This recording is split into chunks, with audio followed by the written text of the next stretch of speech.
안녕하세요. 주 로스앤젤레스 대한민국 총영사관입니다. 오늘 영상을 통해서는 저희 영사관이 2020년 10월 26일부터 12월 24일까지 시행하는 기소중지 재외국민 특별자수제도에 대해 설명드리도록 하겠습니다.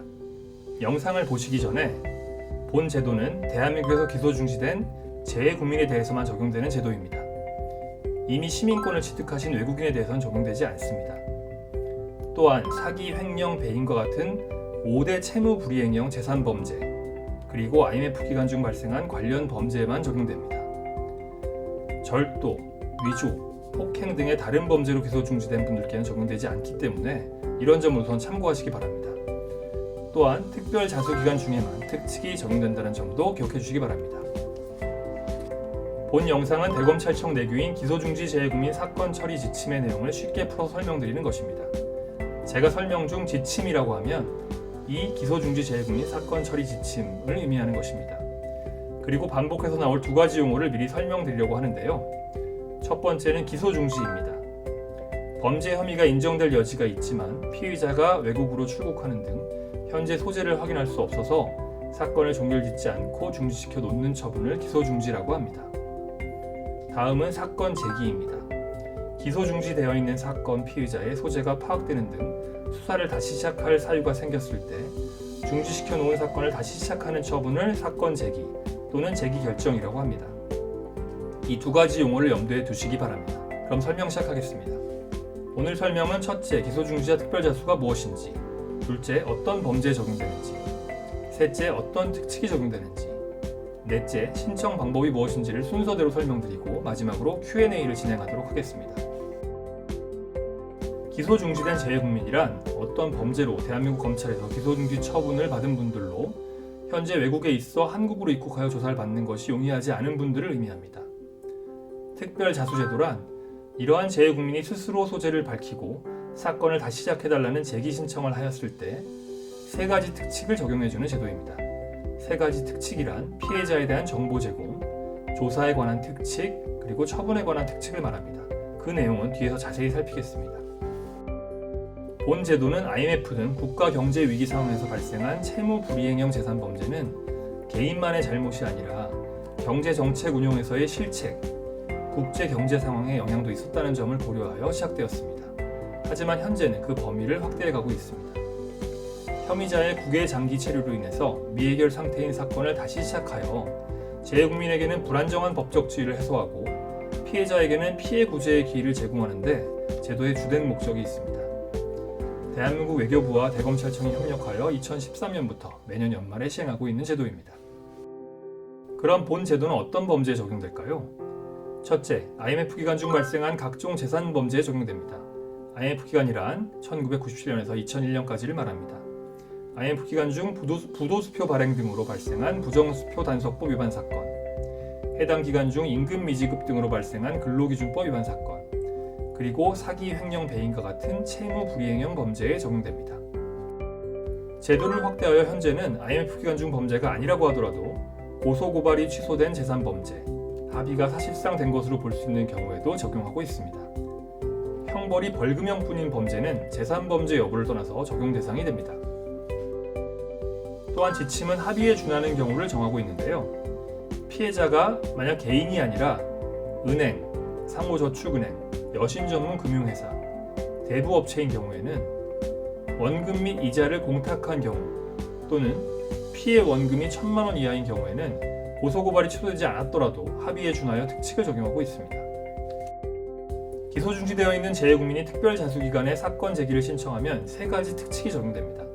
첫째, 피해자가 동의하는 범위에서 피해자에 대한 정보를 제공합니다. 둘째, 조사에 있어서 우편조사와 같은 간이한 방식을 활용합니다. 셋째, 대면 조사 없이 약식 처분, 무혐의 등 사건 정리가 가능해집니다. 하나씩 살펴보겠습니다.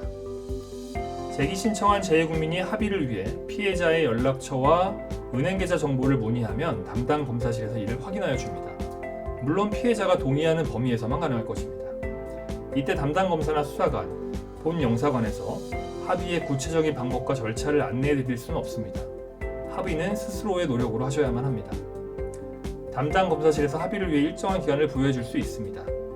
그리고 합의가 되면 사건을 제기하고 합의가 되지 않는다면 사건은 제기되지 않고 기존과 동일하게 기소 중지 상태가 유지되게 됩니다.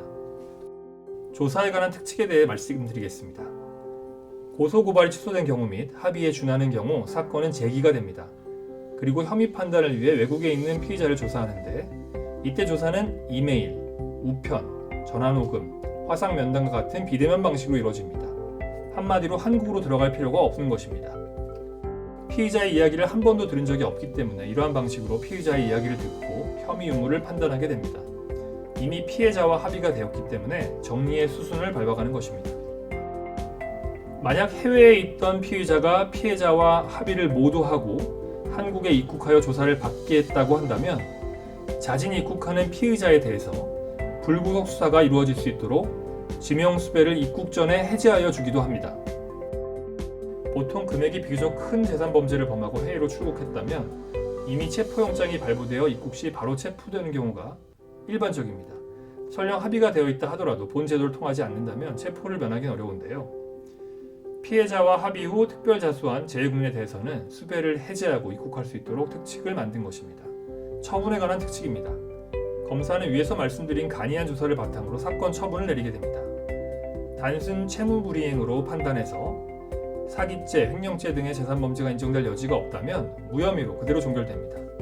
비록 합의가 되었어도 사건 당시 상황을 볼 때 혐의가 있다고 판단된다면 벌금형을 구하는 약식기소 또는 정상을 참작하여 기소유예를 고려할 수도 있습니다. 이때 만약 약식기소돼서 벌금형이 확정되면 벌금을 기간 내에 납부해야만 합니다. 벌금 미납부로 다시 수배될 수 있으니까 이런 점을 유의하셔야 합니다. 마지막으로 합의가 되었음에도 혐의 의무에 다툼이 있다면 사건을 종결할 수 없어 정식 조사를 위한 출석 요구를 받을 수도 있습니다. 합의에도 불구하고 양측이 혐의 의무에 대해 첨예하게 다툰다면 사건을 면밀히 조사하는 단계로 나갈 수밖에 없습니다. 이때도 자진 출석을 위해 입국하는 경우에는 수배 해제 특칙을 적용받을 수 있습니다. 제기 신청 방법에 대해 말씀드리겠습니다. 제기 신청 방법은 매우 간단합니다. LA 총영사관 홈페이지에서 양식을 다운받아 작성 후 제출하시면 되는데요. 이 양식은 홈페이지 공간세소식란에서 1992번 기소중지 재외국민 특별자수기관 운영 보도자료를 찾으셔서 해당 글에 첨부된 양식을 다운받으시면 됩니다. 제출은 원칙적으로 본인이 영사관을 방문하여 직접 하셔야 합니다. 이때 신분을 확인할 수 있도록 한국 여권, 주민등록증, 운전면허증 또는 미국 정부 발행 신분증을 제시하셔야만 합니다. 원거리 신청자의 경우에만 예외적으로 우편 접수를 받을 예정입니다. 보시는 것이 제기신청서 양식인데요. 이 중에 이름, 생년월일, 휴대전화 번호, 이메일 주소와 같은 필수 입력사항은 반드시 기재하셔야만 합니다. 그 외 내용은 아시는 범위에서만 작성해 주시면 되겠습니다. 지금까지 특별자수제도에 대해서 설명을 드렸습니다. 민원인들이 추가로 궁금해하실 수 있는 사항에 대해서 제가 Q&A를 만들어 봤는데요. 제가 묻고 답하도록 하겠습니다. 사건 발생 후 상당한 기간이 경과했는데 공소시효가 이미 끝나지 않았나요? 이런 의문을 가지실 수 있습니다. 하지만 피의자가 형사처분을 면할 목적으로 해외에 있는 경우에는 공소시효가 정지되게 되어 있습니다. 출국 당시로부터 시효가 중단되는 것입니다. 그렇기 때문에 공소시효가 도과되지 않았을 것이고 만약 공소시효가 도과됐다면 제기신청 자체가 되지 않을 것입니다. 제기신청 전 대상자인지를 먼저 확인해 볼 수는 없나요? 이렇게 의문을 가지실 수 있는데요. 제기신청을 하지 않고는 대상자 여부만을 확인할 수는 없습니다. 제기신청을 할 경우에 대검은 특칙이 적용되는 대상인지 여부를 확인하여서 통보하여 주게 되어 있습니다. 제기신청 후 신청을 취소할 수도 있나요? 사건이 제기된 이후에 신청을 취소할 수는 없습니다. 다만 자진 입국해서 조사받지 않는 한 사건은 다시 기소 중지되기 때문에 제기신청으로 인한 불이익은 없습니다. 만약 합의가 안 되면 어떻게 하나요?